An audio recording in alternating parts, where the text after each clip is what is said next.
Today we're going to take a look inside the Jungle Room sessions. In order to do so, I'm going to show you two wonderful FZD vinyl records. Those are the Jungle Room sessions and Moody Blue. You ready? Here we go.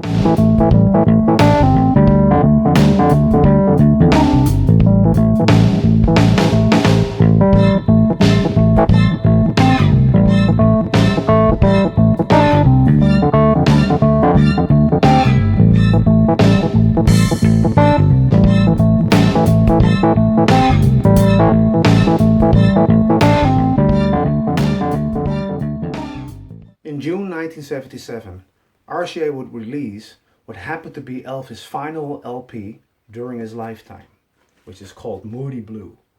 And this album was preceded by From Elvis Presley Boulevard, Memphis, Tennessee. Well, I say so if we count out the compilation album Welcome to My World.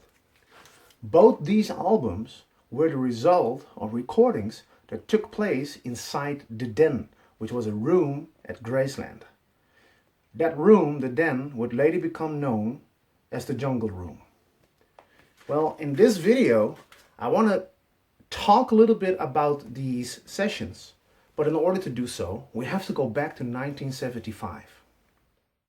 For a full year, Elvis didn't do any studio sessions.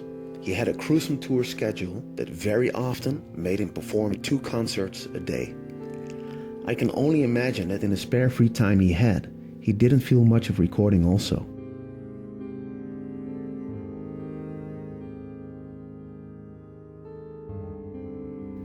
And beside all this, his health also started to fail him many times, and it often led him to be hospitalized. But after the successful live LP recorded live on stage in Memphis in 1974, it was about time for a new studio album, and Elvis had to go back to the studio to record what ultimately became Elvis Today. Most of the time when Elvis would do recording sessions, they would cut enough material to cover 2 or more albums and also a couple of singles. But in these sessions, that would ultimately become Elvis' last real studio session, they only cut 10 masters. Well, if you don't count the Tiger Man studio jam also. This album ultimately became Elvis Today and was released on May 7, 1975. And like I said, it would become Elvis' last real studio album, because after this, it was impossible for RCA to get Elvis back inside an actual recording studio.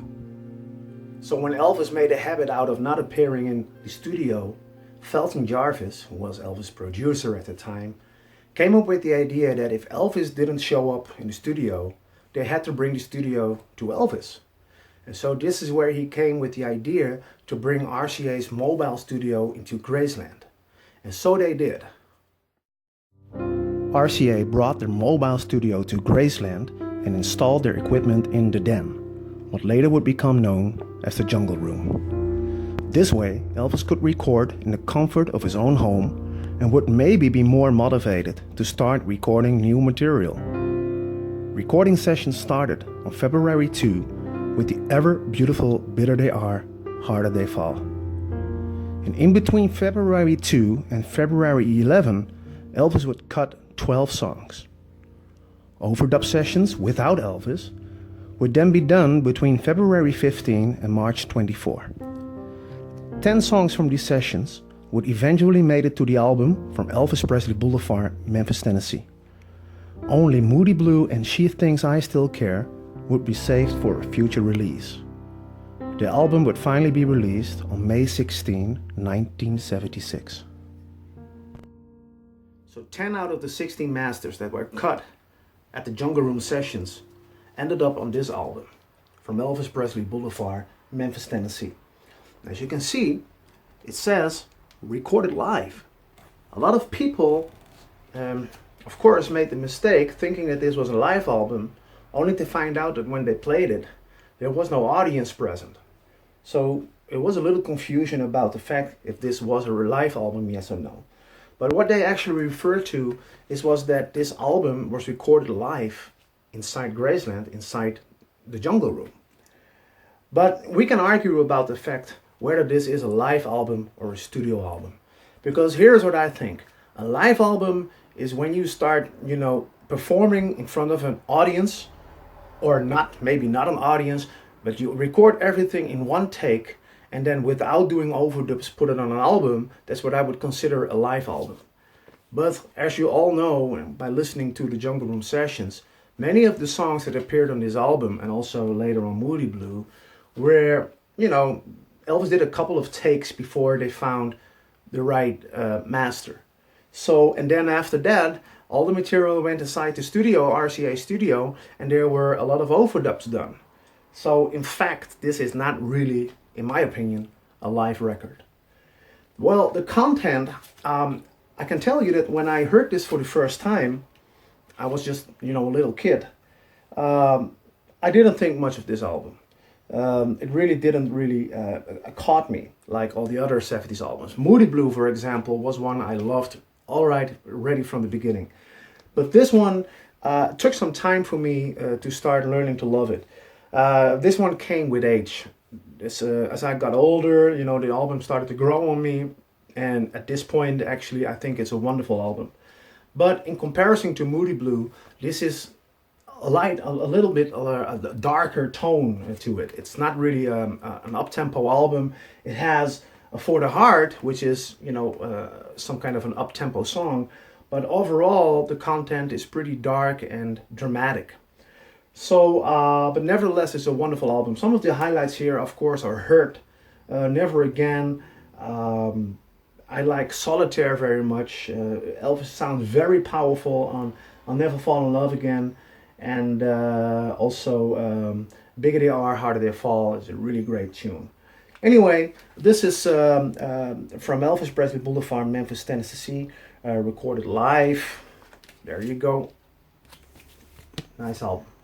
After the release of From Elvis Presley Boulevard in May 1976, recordings would continue in October of the same year, also again in the Jungle Room. Unfortunately, they were only able to record 4 songs, and together with 2 leftovers from the sessions in February, that was hardly enough to fill a complete album. So Felton Jarvis, he took a recorder with him to different Elvis Presley concerts in the hope that he could record some rare stuff, songs that Elvis didn't release before. And of course we know that became Unchained Melody, If You Love Me Let Me Know, which was a Olivia Newton-John classic, and Little Darling. 9 songs ready for the new album. Only one more song was needed, so they decided to take one song that was previously released before on Elvis's live album as recorded live on stage in Memphis that was released in 1974. That song was Let Me Be There. I can only speculate why they choose that specific song, but I think it just fitted perfectly together with If You Love Me Let Me Know, because both songs were hits by Olivia Newton-John, and Elvis Presley loved those songs. He played them a lot during his concerts. Together with these songs, the songs were overdubbed in the studio, and together with the 6 leftovers from the Jungle Room sessions, those songs became this wonderful album, Moody Blue.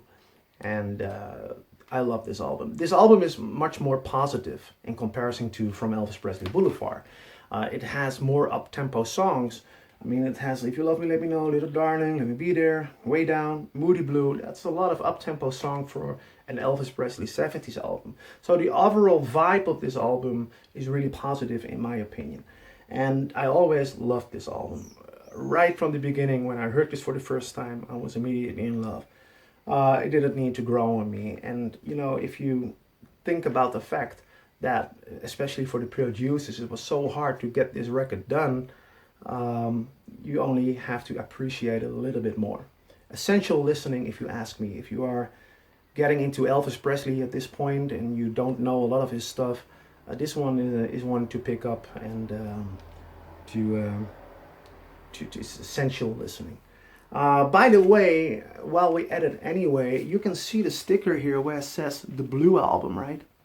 And that refers to the vinyl of this one. The vinyl of this album was pressed on blue vinyl. And there are some misunderstandings about this. some confusion by some of the collectors, because some people think that the Blue Album is a very valuable collector's item. And the fact is, it's not. You can buy this album probably for like $20 because many of these were pressed. But let me tell you just a little bit about this. This album was released on blue vinyl in the first place, and then after the first run, they pressed the album on black vinyl again. But after Elvis' untimely passing, they quickly switched back to blue vinyl. So the one on black vinyl, especially, and then we talk about the one on black vinyl with a black label, a label like this. That's the one that is very valuable, right? Because after this one run out, they pressed the album again on black vinyl, but then they switched back to the regular orange labels. And that one is not worth a dime, all right? So if you can find a copy that's on black vinyl with a black label, then you got your valuable collector's item. Anyway, having said that, I just needed to say that. I think I already told this before in one of my previous videos, one of the older videos from the early beginnings, all right? Anyway, these are the two albums that came from the famous Jungle Room sessions. And let us take a look now at some very nice FTD vinyl releases. All right, talking about valuable collector's items. This is a record that very fastly is becoming a true collector's item. I think it's already out of print. As you already know from watching my previous videos on FTD vinyl records, they only release them in a limited numbers. I'm not exactly sure what numbers, but once they are sold out, they're sold out, and are on the FTD label told that they won't repress them. So this is one of those records that was highly anticipated and is already sold out. So prices are going to go up very fast after this one was sold out. And I think I recently saw a couple of these passing by for like over $300. So this one is a little bit harder to get at the moment than the blue pressing of Moody Blue. So I'm very happy and lucky that I bought this when it came out. It's a wonderful album, and it's really one of my favorite FTDs. It was, for the first time it was released on CD back in 2000. And when this one came out, it became one of the most popular FTD CDs till today. All right, so this is one of the most popular. The sound on this one is fabulous. You probably also have seen the Way Down from the Jungle Room that was released last year. That one was completely remastered again at the famous Sun Studios. But believe me, the sound is not as good as the original from FTD. So if you can get a copy of this CD, do yourself a favor and get it, okay? So there's a nice surprise here. Track number 17 is Fire Down Below. And that's a song that was, the instrumental was recorded in the Jungle Room, but Elvis never recorded vocals for it. And just how cool would it be if we would hear Elvis' take on that song, because it's a real nice, strong rocker. So it's really a pity that he never came to record the vocals for that song. But at the ending of that, it becomes a little bit quiet. And then you hear the last couple of seconds from a studio version of America. So we learn that Elvis actually did record a studio version for that song, but story goes that it got erased and that only the last couple of seconds were saved. And I'm gonna get back to that later on, but the last couple of seconds are on this CD also. But this is a beautiful CD. Oh, let me show you the package. It's a pretty basic, simple package. There's not a lot of liner notes here.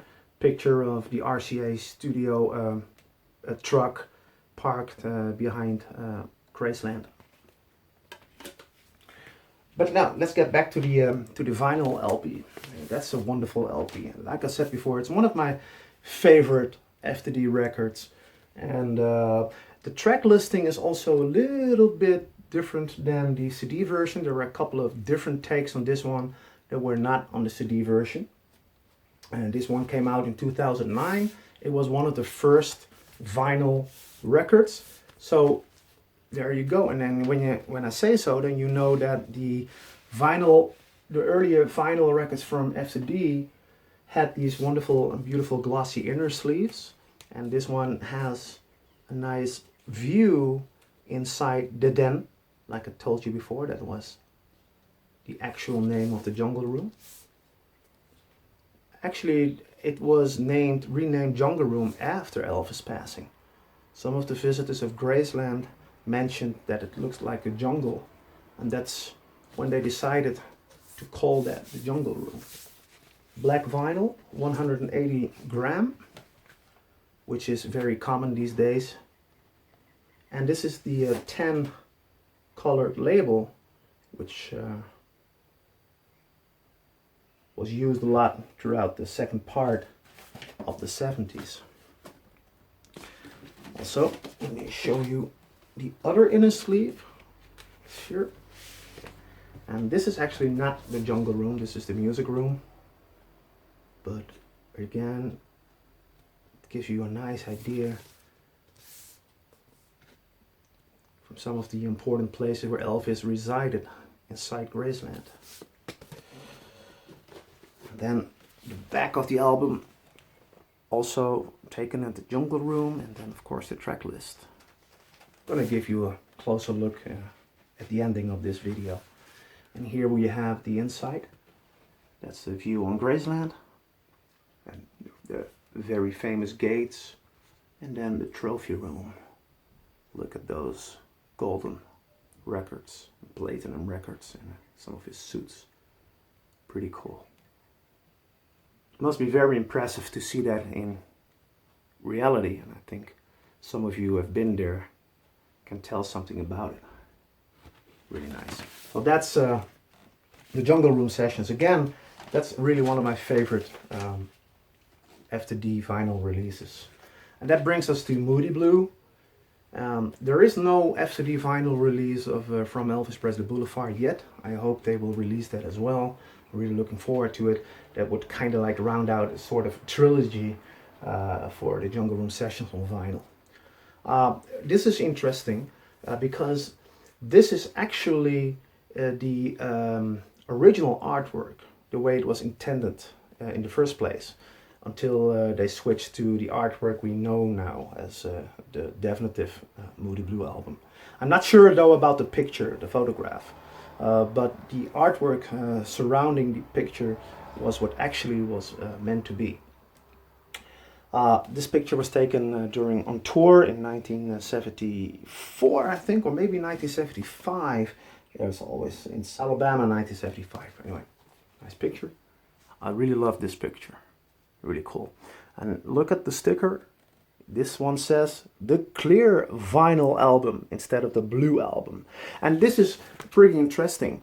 Limited edition. You see, it's limited numbered edition. This is the first time FTD pressed their vinyl on a different color, and also that they numbered their album, hand numbered.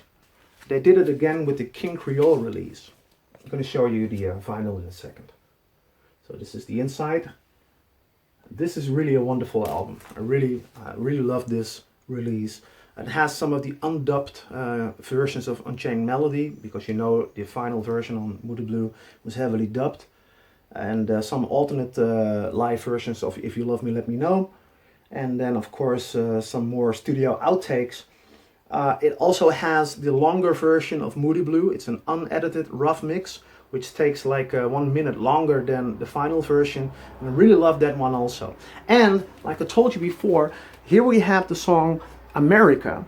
And what they did for this album is they made a composite of the single master, which, because the live version was released as a single at a certain point, and then the surviving ending of the erased studio version. And they made a somewhat of a composite, so almost the whole song is just a live version. Last couple of seconds it morphs into what was remained of the studio version. It's not really clear to me what actually happened and why they erased it, but then again, here is a pretty good idea of what it sounded like. Now, that brings us to the vinyl. This is a pretty recent release, so there is no glossy inner sleeve, but just a plain simple white polybag sleeve. Black label, which was common at the time, and in this case it has this beautiful, stunning, clear white vinyl. And again, this is the first time that FZD did that. And that is Moody Blue, which is, again, if you know, like I told you before, when these records are done, they're done. They won't release them again. So if you can find a copy of this, because also this one is getting up in price as we speak. So if you find one, this is really a very nice addition to your Elvis Presley collection. All right, Moody Blue, Jungle Room Sessions. All right, guys, I hope you liked this video, and I would really like to see you coming back for my new video, which is going to come out in about a week. If you want to become friends with me on Facebook, I would really like that. You can find me on Facebook. The address is RB's Vinyl Corner. And I also have an Instagram page, which is also RB Vinyl Corner. I will put up the links below this video. See you in the next video, and until then, TCB.